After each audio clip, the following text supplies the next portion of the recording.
Assalamualaikum warahmatullahi wabarakatuh. Kami dari kelompok 3 akan mempresentasikan hasil diskusi kami. Sebelum itu, saya akan memperkenalkan terlebih dahulu nama anggota kelompok kami, yaitu yang pertama saya sendiri, Akil Ramadan Pratama, lalu ada Anissa Zahara, lalu ada Devan Ada. Baiklah, selanjutnya ada materi merger yang akan dijelaskan oleh Anissa Zahara. Kepada Anissa Zahara, saya persilahkan. Baik, terima kasih.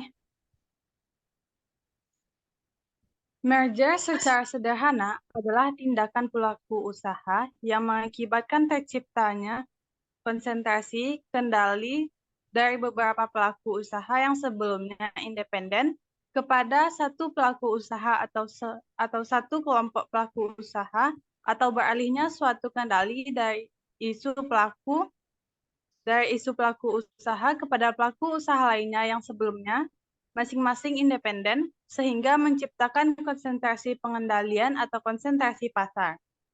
Jenis-jenis merger yaitu, yang pertama, merger konglomerasi, yaitu penggabungan dua atau lebih perusahaan yang terlibat dalam kegiatan bisnis yang berbeda. Yang kedua, merger kongonerik atau merger eksistensi produk, yaitu penggabungan dari dua atau lebih perusahaan yang beroperasi di pasar atau sektor yang sama dengan cara berbeda. Yang ketiga, merger perluasan pasar, yaitu penggabungan perusahaan yang menjual produk sama tetapi pasarnya berbeda. Yang keempat, merger horizontal, yaitu penggabungan perusahaan yang beroperasi dalam industri yang sama. Yang kelima, merger vertikal, yaitu penggabungan dua perusahaan yang memiliki tingkat berbeda dalam rantai pasokan industri yang sama. Next.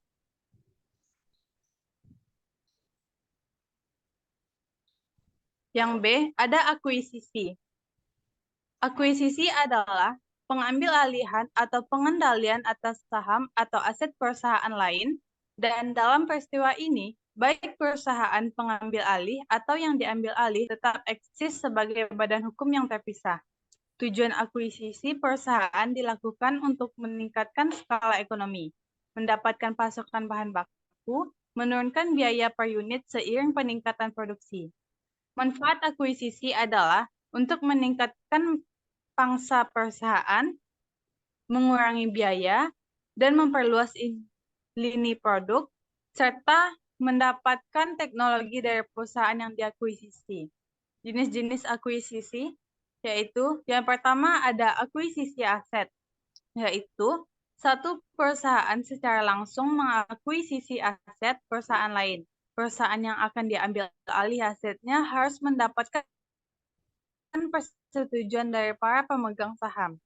Biasanya, akuisisi aset terjadi karena perusahaan yang diakuisisi mengalami kebangkrutan. Yang kedua, ada akuisisi manajemen, yaitu petinggi eksekutif perusahaan membeli saham pengendali di perusahaan lain menjadi milik pribadi.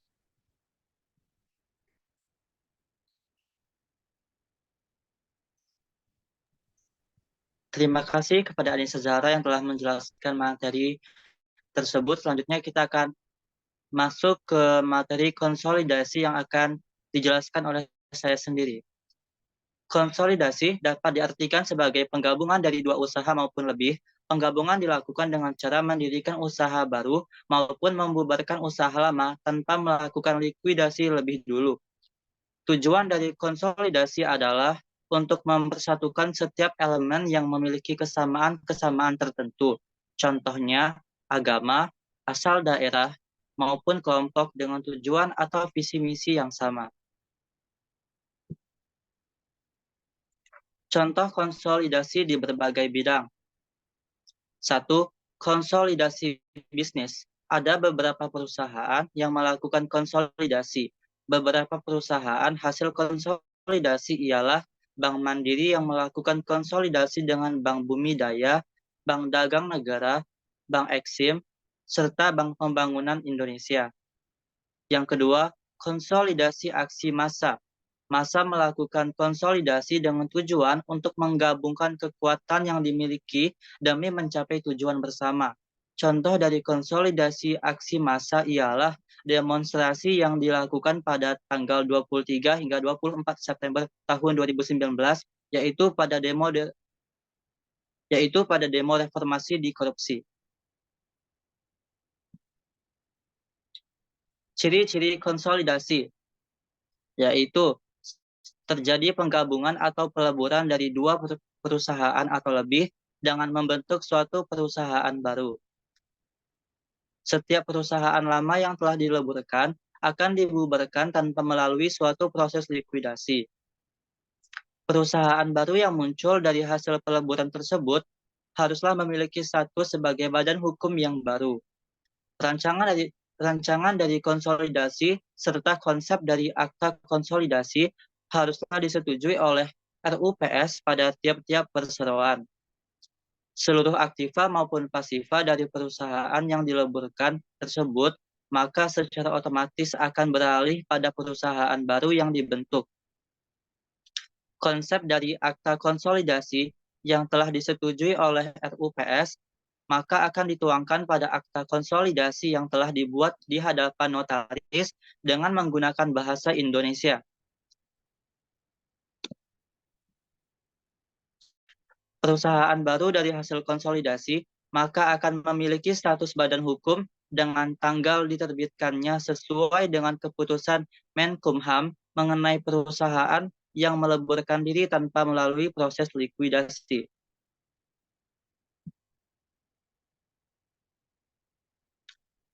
Baiklah, selanjutnya ada separasi yang akan dijelaskan oleh Devan Ada. Kepada Devan Ada, saya persilahkan. Baik, sini saya akan menjelaskan tentang separasi. Separasi atau spin-off atau dapat disebut juga sebagai pemisahan perusahaan adalah perbuatan hukum yang dilakukan oleh perseroan untuk memisahkan usaha yang mengakibatkan seluruh atau sebagian aktiva dan pasifa perseroan beralih karena hukum kepada dua perseroan atau lebih. Pemisahan perseroan ini dapat dilakukan dengan cara A. Pemisahan murni. Pemisahan ini mengakibatkan seluruh aktiva dan pasifa perseroan beralih karena hukum kepada dua perseroan lain atau lebih yang menerima peralihan. Perseroan yang melakukan pemisahan tersebut berakhir kena hukum. B. Pemisahan tidak murni spin-off. Pemisahan ini mengakibatkan sebagian aktiva dan pasifa perseroan beralih karena hukum kepada satu perseroan lain atau lebih yang menerima peralihan. Perusahaan yang melakukan pemisahan tersebut tetap ada.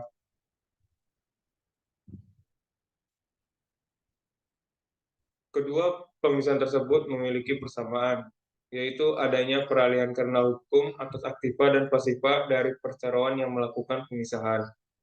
Sedangkan perbedaannya terletak pada eksistensi perseroan yang melakukan pemisahan setelah pemisahan tersebut dilakukan. Pada pemisahan murni, perseroan berakhir kena hukum.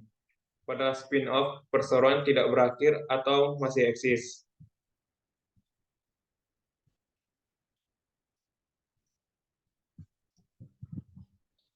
Kasus.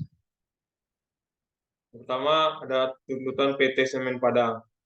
PT Semen Padang memiliki tuntutan untuk memisahkan diri spin-off dari PT Semen Gresik Tbk dan mengembalikan status PT Semen Padang menjadi BUMN murni seperti sebelum diakuisisi oleh PT Semen Gresik Tbk. Tuntutan PT Semen Padang tertuang dalam surat DPRD Sumatera Barat No.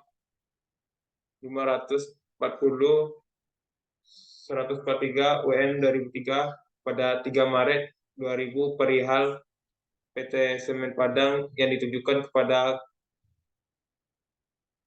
Presiden RI. Selain itu juga terdapat surat Gubernur Kepala Daerah tingkat 1 Sumatera Barat nomor 530 262 Perek 2000 tanggal 8 Maret 2000 perihal pelepasan posisi PT Semen Padang dari PT Semen Gresik Tbk yang dituju kepada Presiden RI. Usulan pemisahan secara resmi tertuang dalam Surat Menteri Negeri Penanaman Modal dan Pembinaan BUMN nomor S90 MPM PBUMN 2000 tanggal 31 Maret 2000 perihal permohonan persetujuan pelepasan posisi PT Semen Padang dari PT Gresik Tbk yang dituju kepada Presiden RI. Diikuti oleh PT Semen Tonasa yang mengajukan spin-off tertuang dalam Surat Ketua DPRD Sulawesi Selatan nomor 160/198 DPRD 2000 tanggal 20 Maret 2000 perihal pengembalian posisi PT Semen Tonasa menjadi BUMN murni. Surat Gubernur dan Ketua DPRD Sulawesi Selatan nomor 530/292 Otoda tanggal 5 Februari 2001 perihal pemisahan PT Semen Tonasa dari PT Semen Gresik Tbk. Tuntutan lain yaitu meminta pembagian saham dalam bentuk hibah dari pemerintah kepada pemerintah daerah Sulawesi Selatan sedikit 20% per tahun. Sejalan dengan pelaksanaan otonomi daerah, seluruh aset lokal langsung diupayakan untuk dirangkul. Lantaran itulah belakangan hari PT Semen Tonasa di Sulawesi dan PT Semen Padang di Sumatera Barat bakal memisahkan diri dari PT Semen Gresik Tbk. Tuntutan masyarakat Sulawesi Selatan untuk memilih PT Semen Tonasa sulit dipertahankan.